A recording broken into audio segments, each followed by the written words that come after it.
Welcome to Miles of Books, a book-centric show to listen to on your run from another mother runner in feisty media. I'm your host, Sarah Bowen Shea, with my beloved co-host, Ellison Weist.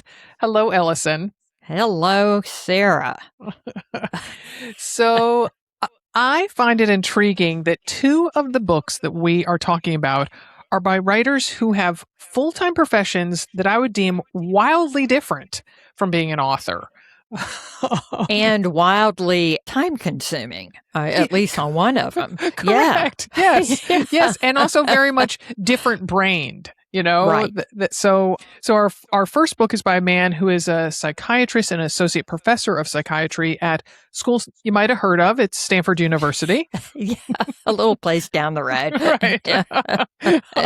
Just a quaint little West Coast school. And another author is also a physician, this time a radiation oncologist. Yeah. Here again, these are not, not to demean any other type of, but it's not like I'm working 20, hours a week down at the local bookstore. Yes. Yeah. So, these are truly modern day Renaissance figures. Yeah. So, yeah. So, and with that, let's jump in. Our first title is Country People by Daniel Mason, an author who garnered a lot of well-earned praise for his 2023 novel, Northwoods. So talk us we through... both loved. Yes, most definitely, as did so many people. Yeah. Yes. So talk us through Country People, Ellison, please. Yeah, this one is a bit of a different animal. Our protagonist is a guy named Miles, early 40s, married with 2 kids. He's been working on his PhD for 12 years. Yes. And this is not because he's really gotten hung up on his subject matter. He has changed subject matters several times and has yet to really land on one. Meanwhile, his wife is a very well-known expert on Milton. Mm-hmm. And when the book starts, she's been offered this very kind of juicy year-long fellowship, thank you, fellowship at a prestigious college in Vermont, which is not named, but I think we can all go there. And so the family, which includes 2 young kids, elementary school kids, has taken this journey from California to Vermont. And the hope is that Miles feels like, okay, this is going to give him the time to really buckle down. He's been thinking about a lot of bucolic, sort of back to the earth topics for his dissertation. And here he's going to be out in the country in Vermont, and he can get down to work. Of course, this doesn't happen. And what Mason does is he essentially sort of meanders, the reader meanders with Miles, yes, very much, as Miles, becomes friends with some of the local people, gets involved in various activities, but then what eventually happens is he gets in with this group that essentially believes that there's a Middle Earth. There is a community that's in the middle of the earth. And so off we go on that. And does it work? Let the reader be the judge. I will say that I was cackling during a lot of this. I mean, some of this is just hilarious. Mason has a very, very wicked wit. And well put. There were times when I was just cracking up. Yes. Yeah. I so well put that you were cackling. I love that verb, not used often enough. I found the writing and so many of the observations so witty, insightful at the same time. As you say, there were literally laugh out loud or cackle out loud. We need to COL sections, make that trend. Yeah. And Mason's vocabulary is truly spectacular. I kept on wishing there was like a hyperlink that I could find out what a word meant. Yet the pacing of the novel got a bit tedious for me. The writing really sparkled, but I found the plot fairly thin. And as in time passed with pleasant vignettes, yet overall not much happened. It's definitely not a plot-driven novel. No. I do agree that the plot, I believe, is meant to reflect the self-reflective, non-linear ramblings of that main character, Miles, as you already pointed out. So that's effective, yet Miles, I a little bit wanted to shake him by the shoulders and be like, hey, guy, land on your dissertation topic and go with it. Right. And I wanted to do a bit the same with Mason, like, get me a plot here and let's go. Yeah. Yeah. No, and I think that the other thing that sort of bothers me is that because of that, and maybe it's because of how you and I just have that reaction, how we would react to him, I found that at times I thought his wife was too good to be true. Correct. Mm-hmm. Yep. Yeah. Yeah, because like the way he so gets into cross country skiing. Yeah. And that he's out there for hours and hours, and he can't understand why on a weekday the trails just aren't littered with people also out there cross country skiing. And that's like me this morning. I went swimming in the pond, and I was swimming like around 9:30, and gee, what a shocker! No one else was there. It's Wednesday. Right. Yeah. No, there was some of that, but then at the same time, like, every time he turned into that, what was the name of the radio show that he? Oh, so funny. The Miscellaneous Minute. Yes. Where they say, or as we like to say, the only minute that's actually an hour, and to go on about some of that was just craziness. Yes. There's a passage that I'm looking at that I have to read this, but he listens to this, and you've got to remember this is in rural Vermont, not a lot going on, and it's obviously though like the local NPR station though, don't you think? Yeah. Yeah. I would think so. And they've got, the host of the show is this guy named Don. And, this one time he's interviewing people that it's about pets. This is what the show's going to be about. And so he's here with, Mark Hamlin of Hamlin's groomsmen, Missy Cochran of Naughty Discipline and Obedience. And so he's talking to him. He's talking about how he's Don. I hate pets, but, so I'm glad you guys can talk about this. But before we go there, I wanted to start out with a question for Missy. Shoot, Don. I've lived in the area for my whole life and must have driven past Naughty Discipline and Obedience hundreds of times, but it wasn't until we were preparing for the show that I realized it was a pet store. Yeah, you're not the first, Don. Okay, makes me feel better. Boy, must have some disappointed folks walking through your door, huh?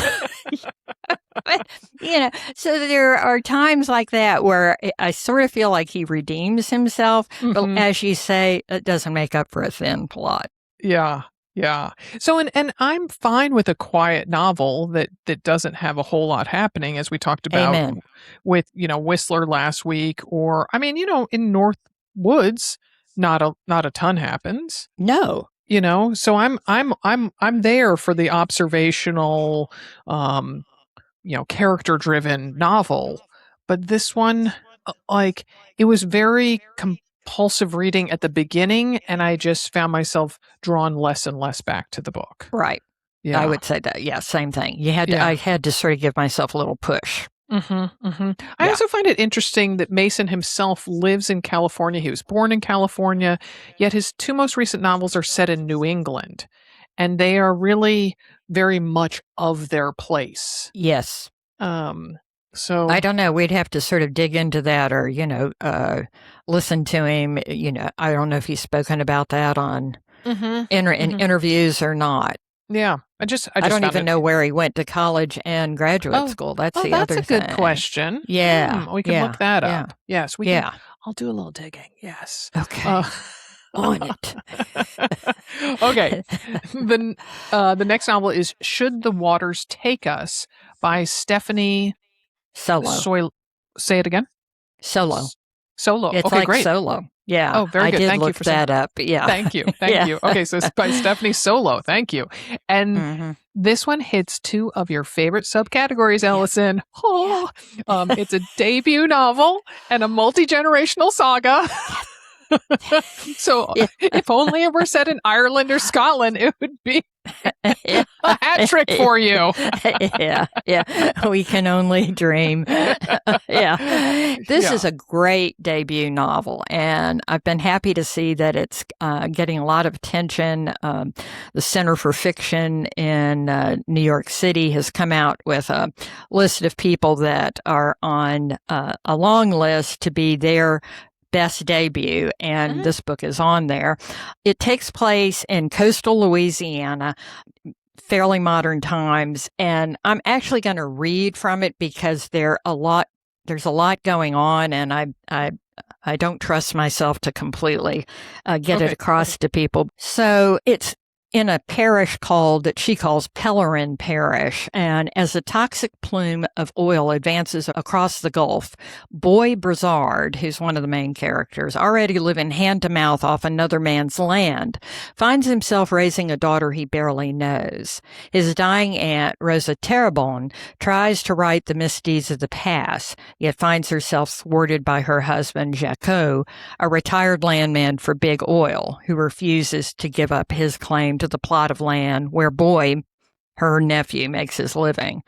And in the meantime, Boy has his ex-girlfriend has just dropped off his 12-year-old daughter, who he's barely seen the whole time she's around. But the mother is going to work out on an oil rig, and she doesn't have anybody else to leave her daughter with. So you got this setup where this area, and Soileau does a great job of explaining how this countryside, this area, this marshland, this coastal waterway has just been decimated over the last couple of decades. And she goes back with the Aunt Rosa and her husband, Jacko. She's able to take us back to what life there used to be like and how people used to be able to earn a good living there. But now, for Boy's generation, that's all gone. So we get that, but she also tells this tale of this family struggling, a mother trying to make a living on an oil rig and a man's job, Rosa dying, and her husband having to come to terms with a lot of things that he does not want to make right, that he does not want to come face to face with. And I was very impressed with the writing. I was very impressed with the characters, how Soileau really shows us each one. And it's a very different lifestyle from anything I've ever read about. I think that if you enjoyed Jasmine Ward's books, her novels, particularly Salvage the Bones, I think you will really resonate with this one. And another book that I wanted to mention, another author I wanted to mention, was a guy named Tim Gutro. That's Gautreaux, who's also from Louisiana, who writes novels, but I'm not a fan of his novels, but I love his short stories. He has a short story collection called Welding with Children, and that's the title. That's the title story, which is an unbelievable great story, and the whole collection is great. But again, it gets back to this way of life that is no longer there, and yet you have people that grew up that way and are clinging desperately to that. And getting back to Should the Waters Take Us, as the book moves on, we have a hurricane that's coming into the area, and there are questions of leaving, of trying to get to higher ground, but also of trying to hold on to the land that Boy feels is his, but yet is literally creeping away. It's amazing hearing you talk about that. It's amazing just how many unique parts of the United States there are. Yes. And that fiction and nonfiction to some extent can take you there and make you experience it all. And there you are in South Carolina. So much closer to Louisiana than I am here in Portland, but yet it is worlds away from even where you are, Oh, yes. and Yeah, so it and my just experience. Yeah. mm-hmm, mm-hmm, Yeah. mm-hmm. Yeah. No, So it sounds like in Soileau's hands, it sounds like she really creates the world to exist in. Great. definitely. All right, it's time to pause and learn about the brands that support this show. Stay with us. Our next novel is Make Nice by Ryan Effgen. Another novel with different generations, but this time they're all alive and kicking and all in the same place. They convene at an island resort in Lake Michigan. I'm thinking this book would have played well with the ones from our last episode, as it strikes me Yeah. as a beach read with a literary touch. Yeah. That's perfect. That's spot on. You've got this family who's gathered with the patriarch. The mother has died, and ostensibly this is a way for them to all sort of honor her, because the place that they're going to, this island off of Michigan, is a place where they used to have a summer home. But you've got the 3 adult siblings now who are all determined to, as the title says, make nice with each other. But it's going to be difficult because you've got Pete, who's the oldest son, who's a bit awkward. He's an expert on mollusks. Yes, you heard that right, mollusks. And so you can imagine he's a bit of a different bird, or, Rhymes with bird, nerd. right. His sister, Viv, is there with her teenage daughter. She's without her husband because her husband has just come out to her as he's gay. And she's having to deal with this and wondering, if she should tell her family. But then the real character is the youngest kid, Corey, who has always been a screw up. He was his mother's favorite. She sort of took care of him. And Corey has come onto the island with 5 pounds of cocaine, which he happened to come upon, literally. And he's hoping to sell it to some rich, college boy, Party trust fund guys. baby. Yeah, there, and make a quick buck. So you can see all the threads going in. And I think Effgen does a pretty good job of weaving in each story, although some of them are a little bit stronger than others. Pete ends up falling in love with a local woman. Viv reconnects with a high school boyfriend, and Corey just runs amok. And so it is. I do agree with you that it really kind of is something that you pick up. It's a beach read. I was thinking about this for book clubs, and I thought, yeah, maybe I would sort of think this is a Soileau book. Okay. Yeah. All right. And then this next one is a subversive thriller titled Furious Violet by Sarai Walker, who many folks may know from her big hit Dietland. And before you tell us a bit about this one, Ellison, we really have to acknowledge that unsettling cover art. Yes. It is a face of indeterminate gender with the O in violet from the title in its gaping mouth. And it looks like a close-up from like a massive Flemish oil painting in a European art museum. Like it took me right to Amsterdam. I just watched season 2 of Beef on Netflix, and it looked like the cover cards from that. So does the plot live up to this creepy cover? Oh yeah, most definitely. And the one thing I want to say is, in the past we've had what I like to call women in peril books. Started out with Gone Girl, and suddenly you got the wife that she thinks her husband, boyfriend, ex-husband, you name it, is after her. She's in trouble. Now I've been seeing this shift towards novels where the woman may be in peril, but by God, she's going to do everything in her power. And she's not waiting on the good-looking detective to come in and help her out, or the PI. She's taking matters into her own hand. So the Vi in this this, Violet, is Violet, only she goes by her middle name, Weist Shelley.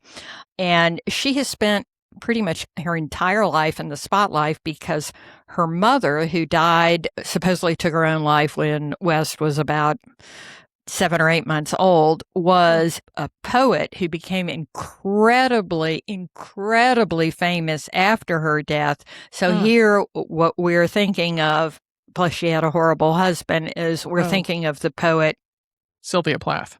Right, Sylvia Plath. It's really, there's a lot of, I mean, there's no trying to hide it that that's sort of what this is. But Weist has gone in another direction. For one thing, she has tried to keep all the hoopla around her. People are constantly after her. People want to interview her.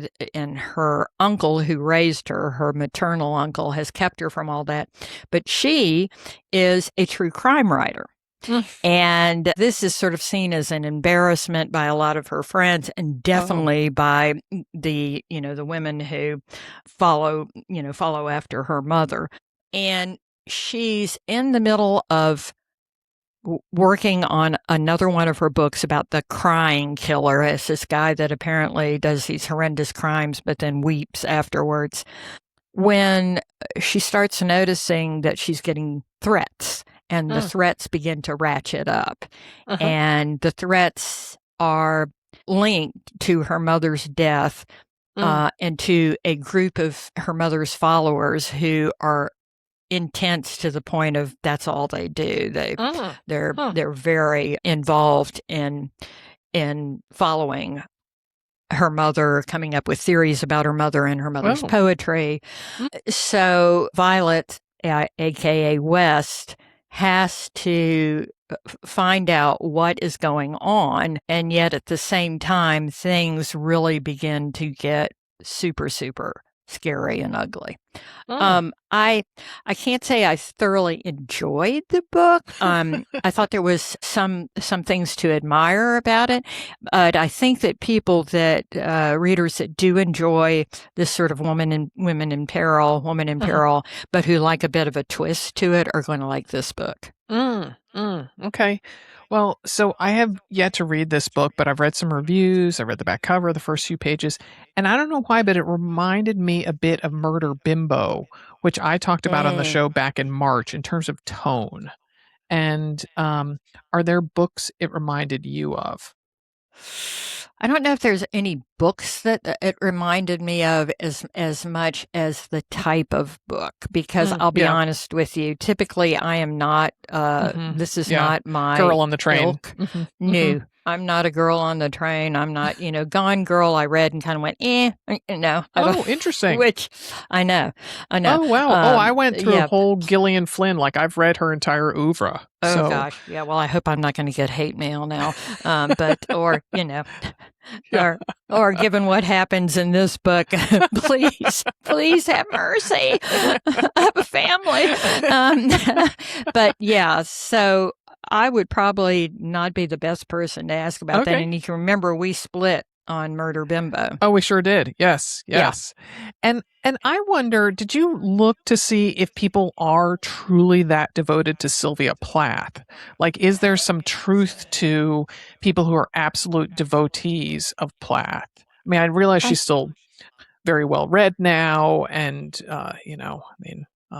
I really enjoyed the Gwyneth Paltrow, Daniel Craig movie Sylvia, which probably came out 2 or 3 decades ago, but well, I think there are people that seem to be in either the Sylvia Plath or the Ted Hughes camp. You'll have some people that are just, Ted Hughes is dead to them, and yes, in more than one way. And I do see that online. If there's ever a new biography of either of them, it doesn't seem that people ever fall into these are two both wounded people who came together. It always seems like it's black and white. You're either pro Sylvia, anti Ted, or vice versa.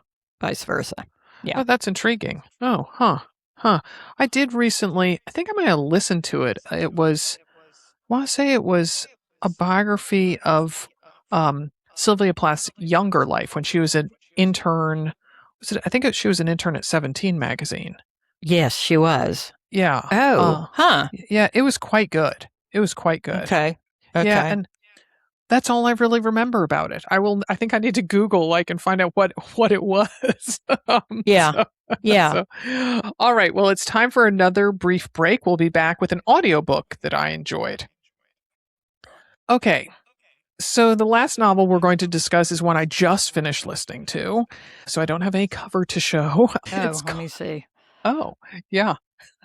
Oh, look, you own a copy of it. Oh, I didn't know that. You Okay, you got a copy, honey. Yeah.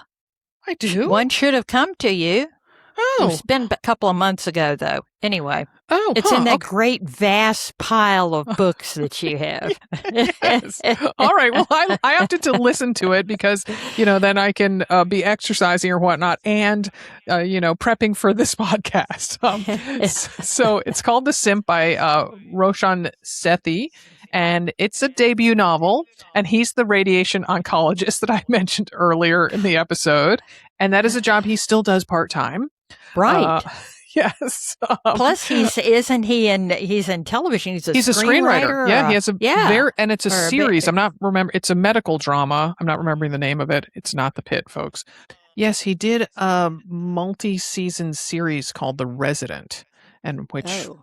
I've never heard of. I'm wondering, he's Canadian, so I'm wondering maybe if it's a Canadian show, perhaps. Yeah. Okay, so The Simp is a satirical novel about a struggling Indian American actor named Raj Ladlani becoming a personal assistant for a Hollywood power couple. And the spring reward for this plot is real. It's was a real world 2023 viral job advertisement for an entitled New York art family. And the book has an intriguing subtitle. It's A Novel Without a Hero. And that's very much in line with Raj's downtrodden outlook on his life and his career aspirations. He's never really gained any traction in Hollywood, and along the way, he's sabotaged some of the relationships with industry people who really were trying to help him for various reasons. So the story explores themes of Hollywood entitlement, racism in the industry, and the extremes of ambition. And one thread woven throughout is Raj's fascination with the classic novel Vanity Fair by William Makepeace Thackeray, which I confess I have never read Vanity Fair. Neither have I. Okay, good. Okay, lets me off the hook. But hey, I saw a fabulous adaptation of it on Amazon Prime, starring. Okay. All right. Score one. Yes, it stars Olivia Cooke and Johnny Flynn, whom I absolutely adore. And as Sethi explains, a lot of the plot points and themes always coming back to the analogy of the fair itself, which Vanity Fair has, in this town has this very large fair. And I found it a very smart conceit. And it didn't matter that I hadn't read the Vanity Fair. You can definitely find a lot in The Simp without having read that classic novel. Yes. Yeah. And Sethi really delivers on bringing it all home. He really sticks the landing of this book. Oh, yeah. Mm-hmm. Yeah. And the subtitle is true. A novel with, there's no redeeming characters in this book. Correct. And he does not see himself at all as the hero of even his own life, No. and definitely not the Hollywood scene or anything. For the audiobook, I really enjoyed the narrator, although the voice that he chose to do pretty much every female character was very pinched and annoying, and it was kind of bizarro. But anyway, I feel that this is going back to Amazon Prime, I feel this book is a very nice companion piece to a very clever 6-episode series called Bait, which is written by and starring Riz Ahmad. And I loved that series. It's a recent one. It came out this year. So, and it was interesting because I do love a contemporary novel that mentions real people in it. So he does mention real life, British Indian or American Indian actors like Riz Ahmed, like I said, or Dev Patel. And I find that clever when done well, and he definitely does it well. He definitely does it well. Yeah. Mm-hmm. Yeah. And this is another book that, people say, remember people have complained about with Yesteryear. Well, my gosh, that woman, the main character was so awful and everything. But I think if a bad or ugly character or, a character that you really would not want to have dinner with. But if they're written well, and if you're sort of fascinated by, you're watching this happen on the page. And I thought he, like you said, he nailed it, and he kept your attention for the whole time, right to the Yes. bitter end. And definitely, I found myself definitely rooting for Raj. He was in a hard situation. I mean, I wanted him to find success. I wanted him to find fulfillment. I wanted him to be, happy. He was very much aware that he was an orphan and that he really didn't have many options left But for talk him. about self-sabotage. My goodness. gosh. And he knew he did it. And so I'm thinking, I kept saying if you know you were doing this, right. But that's in some ways what made it so compelling. Right. I do appreciate when people have self-awareness. Yes. like you watch reality TV and those people have no self-awareness, or a lot of them have no self-awareness. So at least Raj had self-awareness. He gave a name to it when he was doing it. Right. Yeah. And so, yeah. So I found it a very enjoyable listen. I did not realize that you had read it. So I'm glad to hear that you also enjoyed reading it. So, yes, well done. All right. Thanks for listening. Please tell your book-loving friends about this podcast. Tell the folks in your book group about it. Miles of Books is a production of Another Mother Runner and Feisty Media. For more on Feisty and our other podcasts, events, workshops, and Feisty Fest, our 3-day multi-sport festival this September, visit feisty.co. That's feisty.co. Yep. Stay feisty, folks. See ya.